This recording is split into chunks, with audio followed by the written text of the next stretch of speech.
We get to cover my personal favorite channel today, something we rarely do here, but Sam Seder and Emma Vigeland just hit the anti-establishment conversation that I've been trying to have out of the park. So I wanted to utilize their words as a way to allow us to also have this very much needed conversation. In one instance, if you are just merely anti-establishment,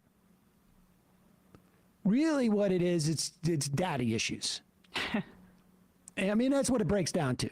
And the problem with that is that you can fight the establishment, but then you create a vacuum. And if you do not have an ideology that is behind that anti-establishment, and by ideology, I mean a perspective on what you would do in leadership. Like, what is the programmatic ideological framework in which you would have government?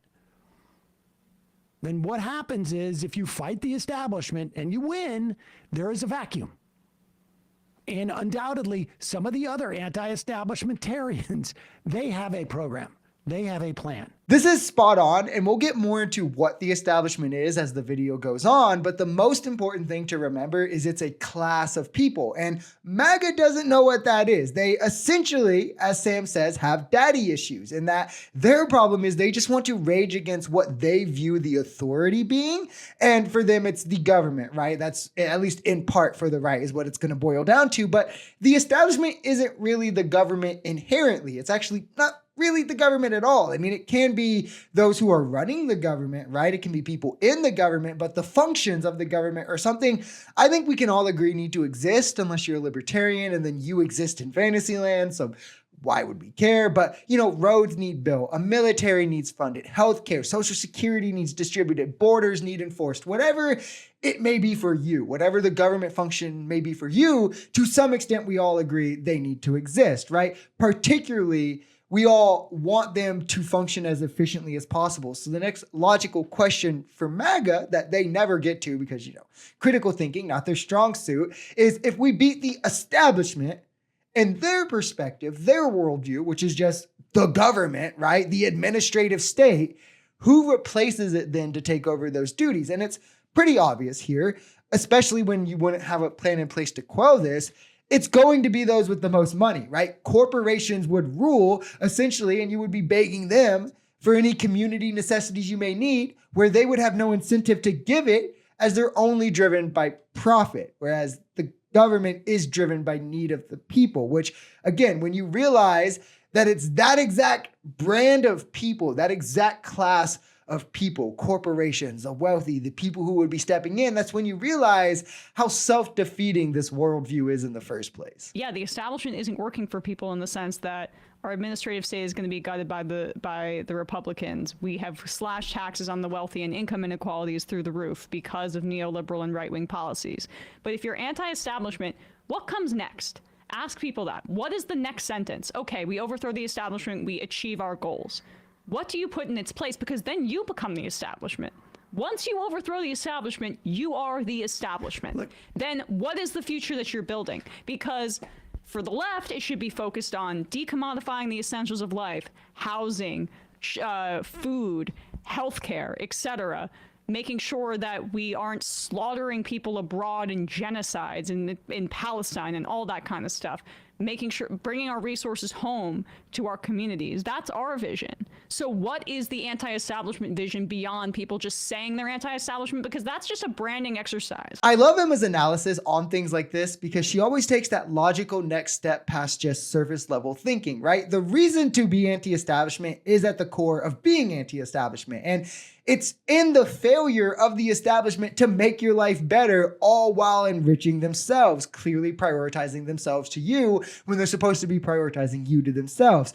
How are they doing this? I mean, wealth extraction, wealth hoarding. Typically, it's these exact things like failure to deliver healthcare for everyone, continuous tax cuts for billionaires while minimum wage stays at $7.25 and income inequality shoots through the roof, wages staying stagnant as a whole, even on the median level, right? While record profits are being seen by these corporates, sending billions to fund genocides instead of spending it on housing or whatever the safety net may be. So if we're wondering who is really anti-establishment, the only question to ask is, what then replaces the establishment for you? Because as Emma points out here, if you defeat, usurp, get rid of the establishment, you then become the establishment. And if your answer is or leads to corporations and more billionaires just ruling over things, you're only anti-establishment as a branding exercise. If what replaces this is something that replaces the systems of inequality, socialism, right? Wealth hoarding, and gets rid of wealth hoarding, poverty with,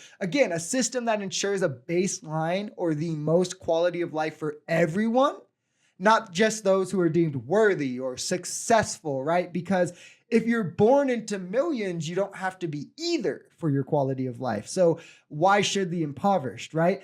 Then and only then, if you have that worldview, can you claim to be anti-establishment. It's a way for capitalists to pretend they're revolutionaries, because you could just say anti-capitalist is even more clear. Yes, here comes the same boss. Here comes the new boss, same as the old boss. It's just that now I'm different. But the point is that the reason why this is important is because how you go about being anti-establishment, what you start to dismantle of the establishment. And again, that is supposed to be just a means, not an ends in and of itself.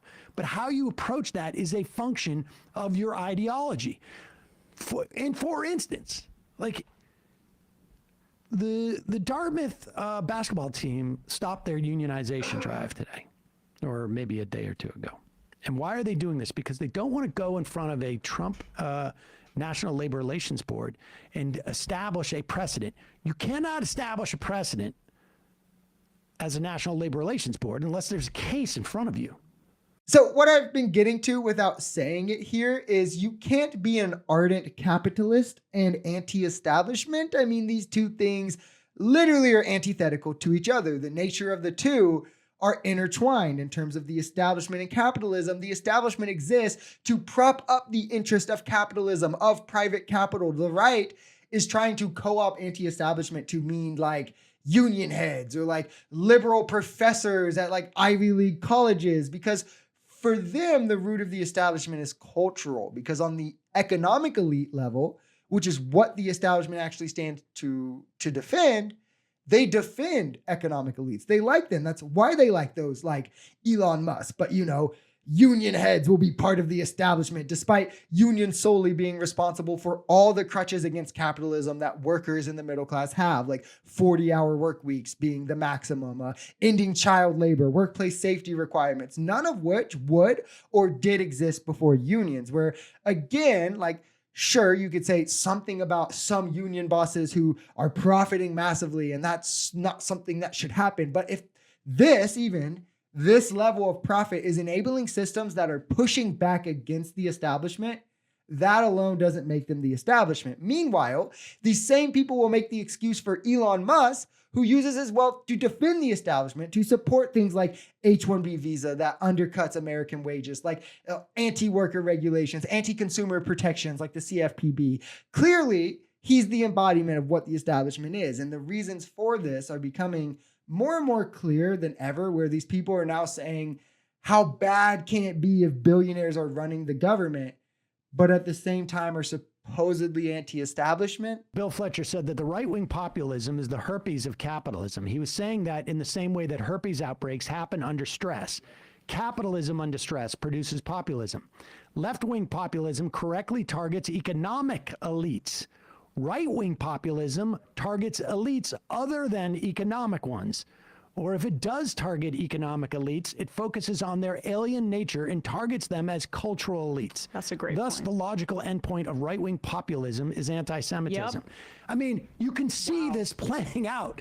The idea that the establishment is that Elon Musk and Vivek Ramaswamy, billionaires, are not part of the establishment in this country is bizarro. Bill Fletcher, who we've had on the channel to discuss unions, and we'll have to be sure to have back on to discuss this banger of a quote here, because everything he said is exactly right, especially about the end point of right-wing populism or right-wing anti-establishment being anti-Semitism. This anti-establishment we're seeing is just the rebranding of anti-Semitism, of the globalist conspiracies that has taken on in this country, because it's been pushed out of our mainstream in terms of like these right-wing conspiracies. So they have to find new ways to pitch them to people. Think about it.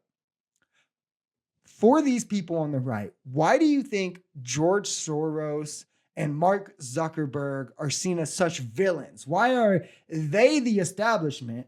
Because, they're wealthy elite status, but then Elon Musk and Vivek Ramaswamy aren't. Any point you could make to justify, Elon interfering in the government because, he's successful and he has a lot of money and at least he'll know what he's doing. You could make for Soros or Zuckerberg equally, if not more, right? It's because, again, this is essentially the rebirth of the globalist conspiracy and it's being rebranded. That is the differentiator here of why Soros, Zuckerberg, problem, Elon, Vivek, not problem. But a lot of people who are pushing this, like at the voter level of MAGA, probably don't even realize, you have to remember they're also kind of the victims in this, but it's definitely those at the top who are the cabal of rich Jewish elites that run this country. It's just being packaged and resold to MAGA as anti-establishment. And these people are eating it up because, again, the psychology of it, it's playing to the problems they have against authority, where they just are misplacing that. So they don't realize they're actually supporting the establishment while claiming they aren't. Just think of every time they mention the establishment, right? Why is it never about economic elites? Can anyone name one economic elite that they're pointing out? They care about them little as long as they're agreeing with them culturally and politically, right? What economic elite that agrees with right-leaning perspectives culturally or politically does the right call out? None, because the establishment to them is culturally. It's about... This is why the only systems they ever want to attack are ones based in culture, based in political party. Again, the union boss, the liberal professor at an Ivy League school, but never about the economics, never the David Sachs, never the richest man on the planet, the billionaire who sells scammy drugs and health insurance and stuff. This is what the establishment actually stands to protect. And to be against that is what anti-establishment actually means.